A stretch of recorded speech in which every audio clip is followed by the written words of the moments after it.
RFI convida. Maria Paula Carvalho.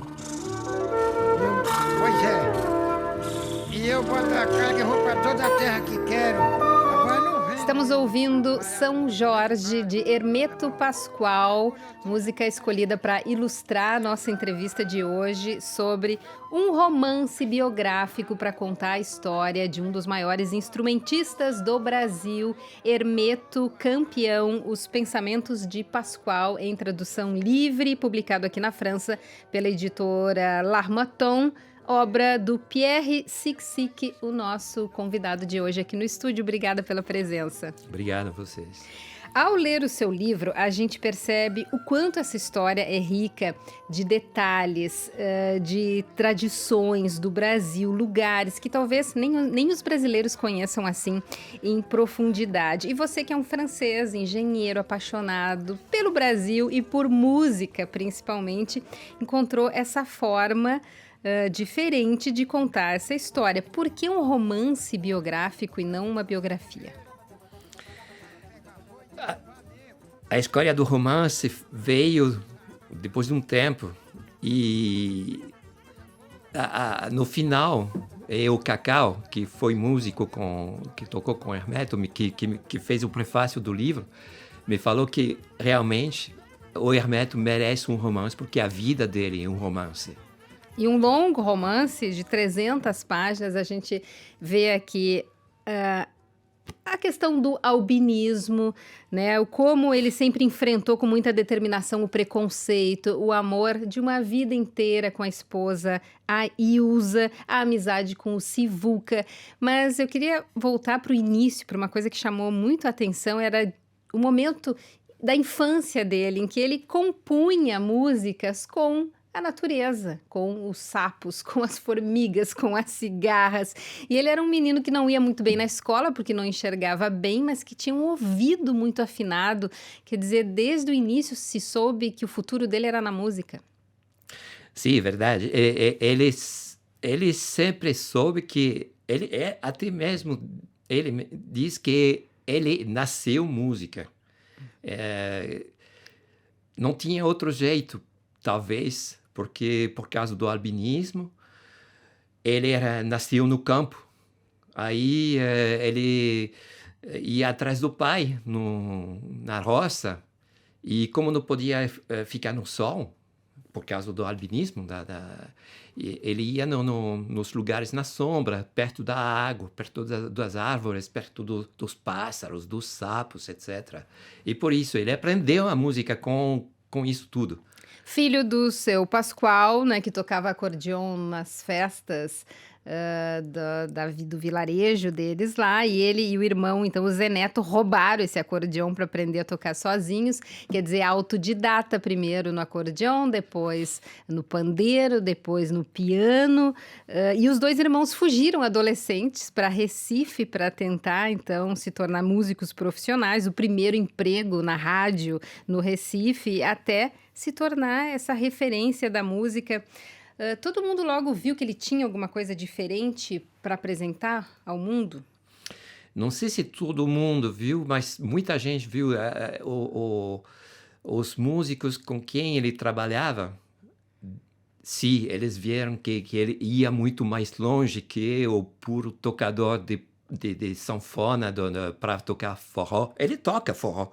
Ele toca música popular, é isso que ele começou, mas todo mundo viu que ele ia muito mais longe. No livro, você criou dois personagens, o Antoine e a Chiara, e são eles que nos levam, então, a conhecer a vida do Hermeto Pascoal, nascido em 1936 e que ainda hoje, aos 88 anos, enche as salas de concerto no mundo afora. Quem são esses personagens e em quem eles são inspirados?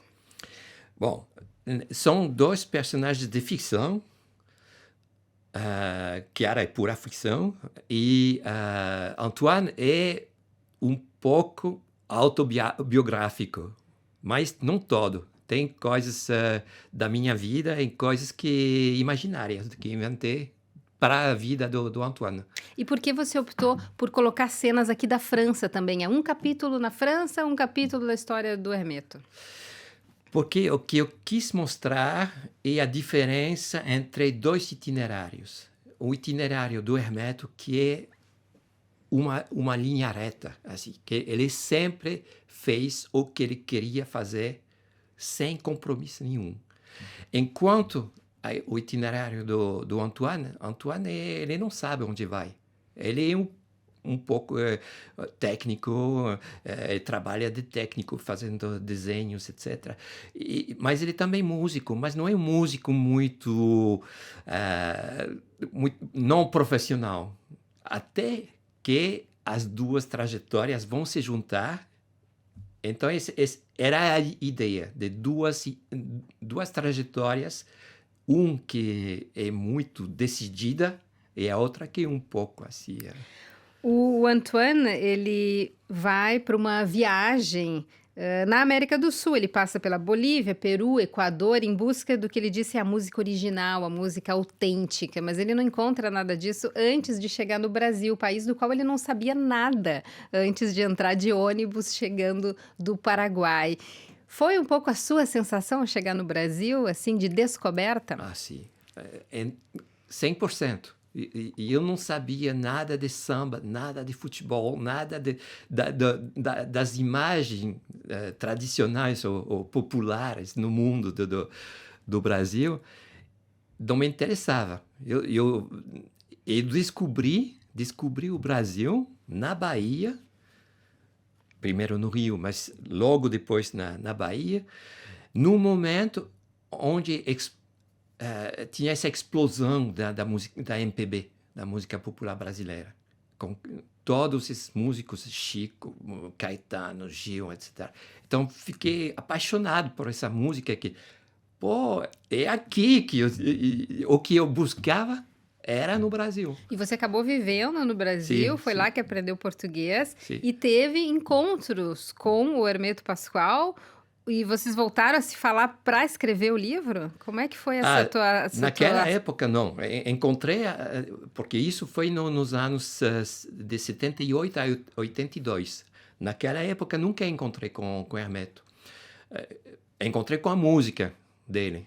Escutava essa música que assustava um pouco. E só depois desse tempo aí que voltei para o Brasil, refiz essa conexão com o Brasil para escrever esse livro e para encontrar com o Hermeto. Então dá para imaginar que é um projeto que você amadureceu ao longo do tempo. Sim. E no início não era um projeto, era uma ideia. Assim, essa música do Hermeto, para mim, se tornou uma coisa indispensável.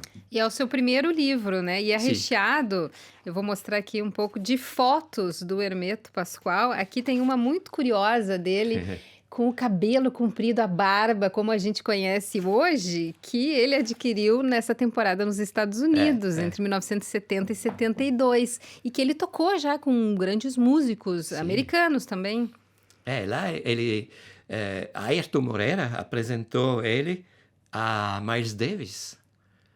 E Miles Davis ficou apaixonado pelo Albino Louco, que como ele o chamava. Ele queria pegar todas as músicas do Hermeto, mas ele não quis.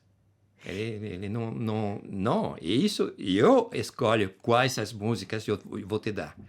E tem uma parte curiosa no livro que você diz que o Hermeto Pascoal conheceu o jazz quando chegou em Recife, né? Uma cidade portuária do Brasil onde havia uma base militar e os marinheiros americanos tocavam jazz à noite. Então ele já tinha esse ouvido também para o jazz. Sim. Isso foi talvez a primeira abertura fora da música dos regionais. Ele tocava nos regionais lá em Pernambuco, mas tocava música tradicional, forró, frevo, maracatu, etc. E aí que ele saiu desse âmbito aí para coisas mais abertas, mais exóticas. E é curioso porque, ao mesmo tempo que você coloca a trajetória do Hermeto Pascoal, você conta um pouco da história do Brasil. Como é que foi essa tua pesquisa para nos contar, né, do sertão, a diferença do sertão para o litoral e como se brinca nas festas populares? Eu fui lá, fui visitar a região de Lagoa da Canoa, onde nasceu Hermeto, lá no meio do Alagoas. E vi aquela região, aprendi, encontrei com a família original do Hermeto, os primos, as primas, que são agricultores. Então, era importante para mim fazer essa relação entre a história do Hermeto e a história do país, porque tem a ver com o que aconteceu, os acontecimentos políticos no Brasil, que tem uma influência na história do Hermeto também. E hoje o Hermeto participa dos grandes festivais, toca todos os anos aqui na França, em outras cidades da Europa. O senhor acha que ele tem o reconhecimento que ele deveria ter em razão do que ele apresentou para a música?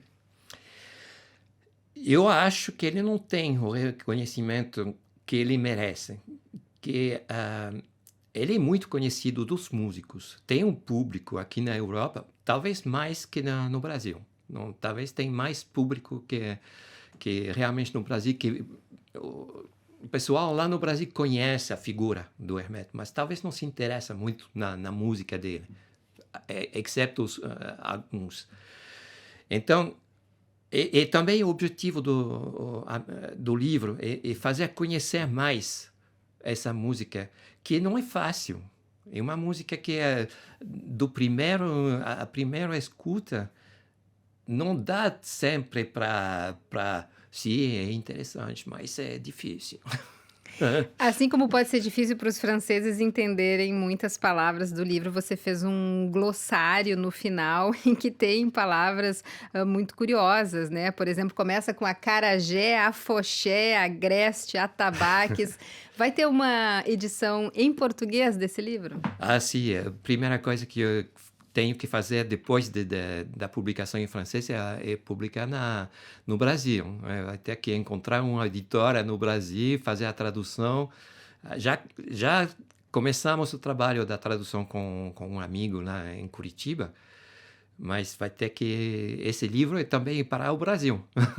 Imperdível, eu que estou lendo, recomendo. Vamos ouvir então Hermeto Pascoal para encerrar essa entrevista. Eu agradeço muito ao Pierre Sic, que veio aqui à RFI, nosso entrevistado no RFI Convida de hoje.